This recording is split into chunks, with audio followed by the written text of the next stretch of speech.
Wow, what a beautiful entrance. Pumapalakpak pa. Good day, everyone, and welcome to Aquatica. By the way, I'm Trainer Rochelle, and I'd like to meet my friends. Together with the trainers, one at a time. On your left side is one of the eldest female South American sea lions that we have. And she is the prettiest. Wow, compliment. Her name is Jenny. Together with trainer Jerry, say hi. And on the other side is one of the youngest female South American sea lions that we have here. And that's make her the sexiest. Wow, don't be shy, girl. Her name is Sandra. Together with trainer Jamie, say hello. Ang haba ng bigote, oh. Now let's continue. So guys, do you have any idea why are they called fin or feather-footed marine mammals? Any idea? Do they have feathers? Well, let's ask them. Ladies, do you have feathers? The answer is no. It's actually because of their front flippers, which are shaped like a bird's wing. See those? The term pretty fast may also be translated as wing-footed, since their flippers do look somewhat like wings. In fact, they appear to be flying underwater from place to place, right ladies? And you know, they often mistaken as seals because they look very much alike. But some differences between a seal and a seal lion is the fact that they have bigger front flippers. And they can also turn their back flippers, something seals cannot do. As a result, they can walk upright while on land. And that's a fine demonstration. How about a round of applause for Lily and Sandra?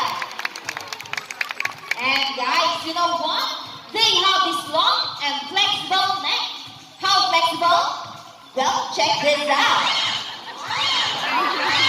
So flexible, right? Another round of applause for Zilla and friends. As you can see, Diyan pala sila matutuwa eh. Sa ibon hindi. short coarse hair. And their whiskers help the sea lion sense of touch. They contain their fibers, which make them sensitive. Wow, nice smile. Hey! They can also use their whiskers to aid in navigation or to detect vibration from rain water. And their small external ears give them a good sense of hearing, both above and below the water surface.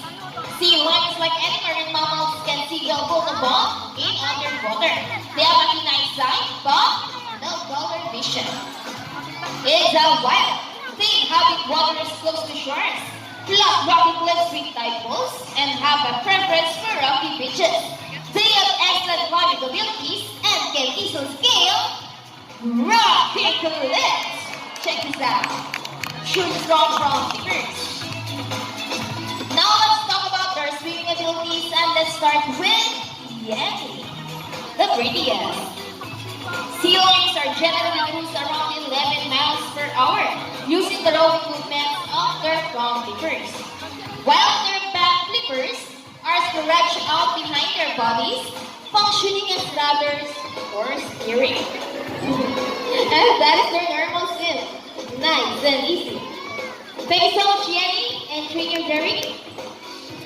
But when chasing their prey or escaping from predators, they're gonna treat the rest without two. Ready, Sandra? Ready? 25 miles per hour. Wow, look at that. That's so fast. Come on, guys, another round of applause for Sandra. Palakpak, palakpak. Wow, nice polite. Good job, Ang Sandra. bilis. Oh, and another one. She deserves it. Here's an interesting story about our sea lions.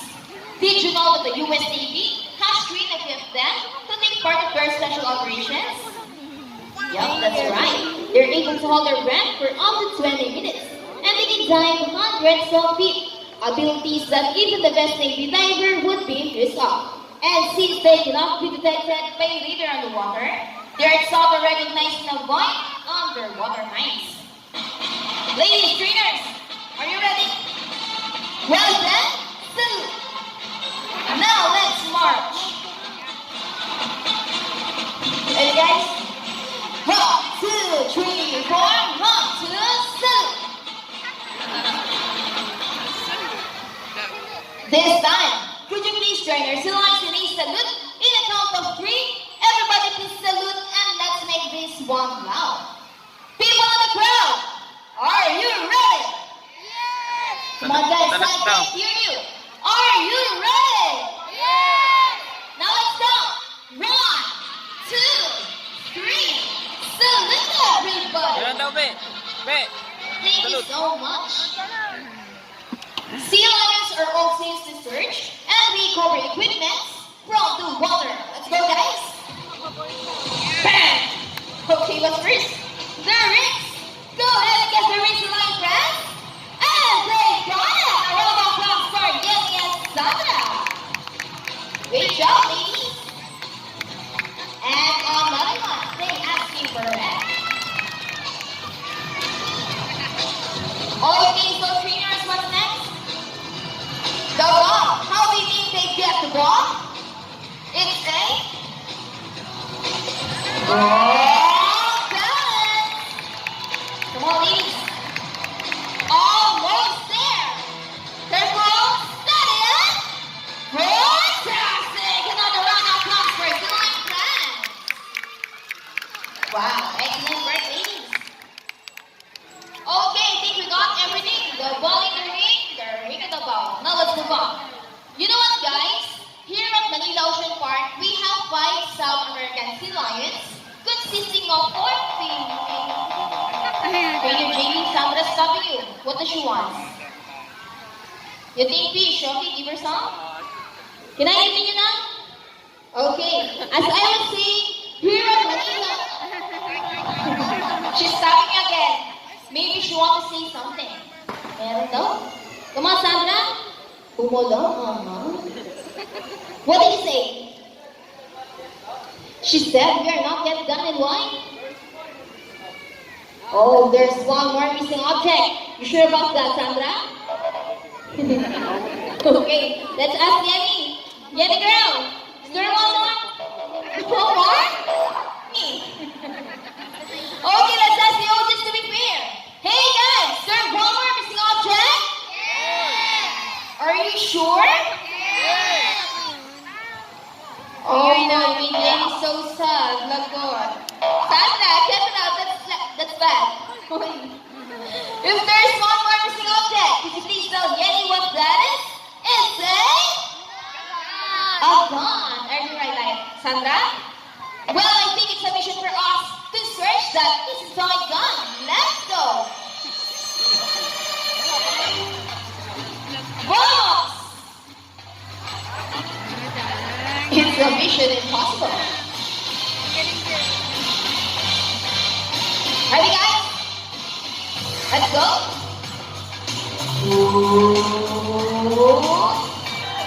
Isn't there? Nothing? Well, keep on looking.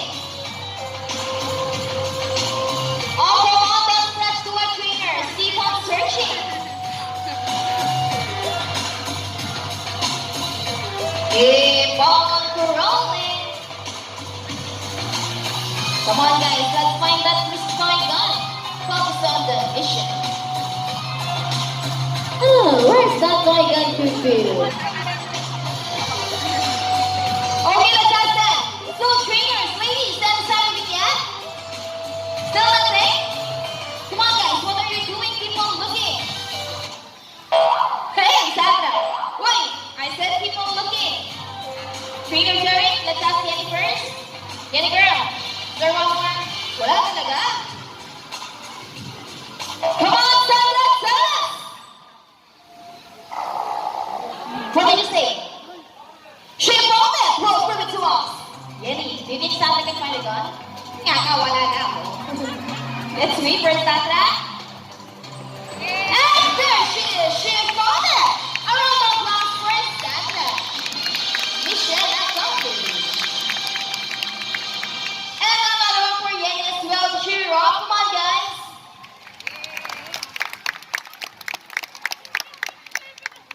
Now we've come to the part of the show. We're going to invite one lucky audience here on stage and meet Yenny up close. So if you're willing to volunteer, all you have to do is raise your hand and trainer Mark will choose one. We need an adult PA or name. Okay, we got one. Well, rings for our lucky guests in case you'd like to know. Here at Manila Ocean Sea Lions, consisting of 4 females and only 1 male.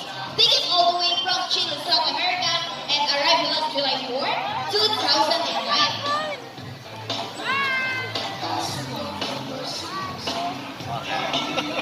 Hello, what's your name? I'm Sophie. About the round of applause to our lucky guest. Mom, are you ready? Okay, please go to Trainer Jerry. Miss Sophie, I have a question. Is this your first time to meet the Silhouette clones? First time. Well, meeting Jenny for the very first time, flipper shake is always appropriate. Hold Jenny's flipper, look at the camera, and smile. Jenny, I said smile.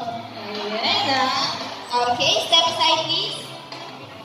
Here's a trivia for you about our sea lions. Did you know that they have 34 to 38 swimming teeth? That is special design for grasping and serving their food. However, they don't chew it, they swallow it whole just like that. And, wala na. How about our promise with Jenny? Hold Jenny's shoulder, look at the camera, and give us your best smile. Facebook profile. Tayo ka din, tayo ka. Okay, I think we're done. Jenny, say goodbye to our lucky guests. We're done. Say bye. Why no? Is there something else? Come on, tell Trainer Jerry. Ay, lumikap muna. Sige. I think I know that smile. You know what, Mom, before you go, Jenny would like to give you a goodbye. Sit at this girl. Oh, it is! And that kiss should be on the Alex Lips with Yeti. Mom, are you ready? Okay, all you have to do is put your hands to the back, over your legs, and hold it for 3 seconds. 1, 2, 3, and there's a happy, satisfied sea lion. How about watching this time? Over your cheek. Look at the camera. See. And how about the rock shack? Hold the sleeper. Put your hands in the air and walking.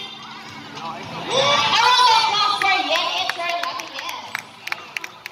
Ma'am, last question. How's the kiss? Ay, maalat po. Thank you so much, Mom. Thank you, po. Okay, this time, would you love to see a last number from our Silhouette friends? Yes! Come on, guys, where's the energy? Would you love to see them dance? Yes! Well, music maestro.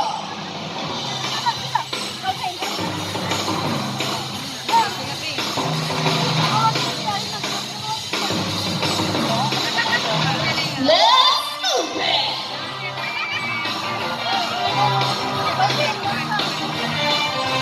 Love yourself, everybody. Come on.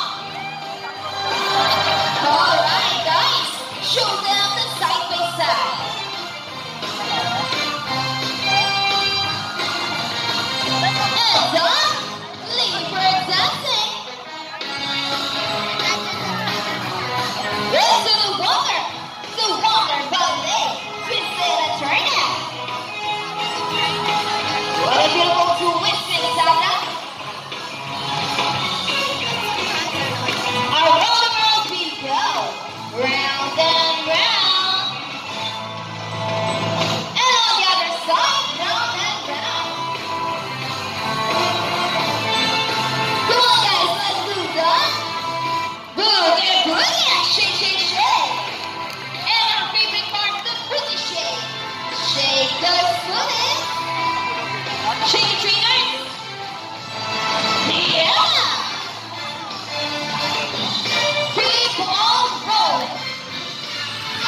We hope you all enjoy spending your afternoon here at Aquatica with your newfound friends, South American Sea Lions, Yenny and Sandra. And we also hope that even after you leave, you will take this experience with you wherever you go.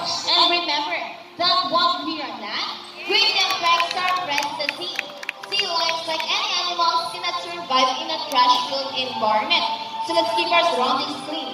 Aside from pollution, there are many other threats to their survival all over the world, such as climate change and illegal hunting. You will learn more about this inside our oceanarium. Always keep in mind that we're the steward of our planet and thus, each one of us must do what we can to protect and conserve all the inhabitants of our Mother Earth, including ourselves.